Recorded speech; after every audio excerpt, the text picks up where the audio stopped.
ISKCON নিষিদ্ধ সহ 4 দফা দাবি জানিয়েছে খুলনা হেফাজতে ইসলাম।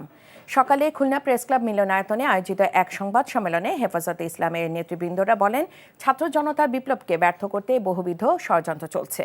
দেশের সাম্প্রদায়িক সংঘাত ছড়িয়ে দিতে ইসকন নামক একটি সন্ত্রাসী গোষ্ঠী অপচেষ্টা চালাচ্ছে। 13 ডিসেম্বর কোনোভাবেই খুলনা সার্কিট হাউস ময়দানে ইসকনকে সম্মেলন করতে দেয়া হবে না বলে হুঁশিয়ারি দেন বক্তারা।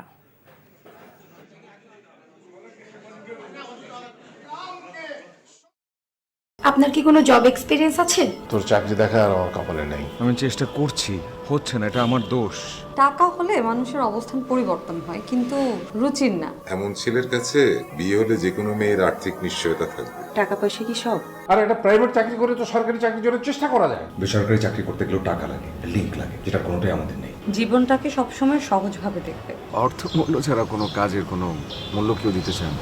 বিয়ে করে ফেলো আমাকে। খাওয়াবো কি তোমাকে আমি? বেকার ছেলে মুখ দেখাটা একটা বিরক্তিকর। এক রত্তি বেঁচে থাকার গল্প, আর সত্যি বন্ধুত্বের সংকল্প, সেটা অল্প অল্প করে বদলে যাচ্ছে কল্পনা।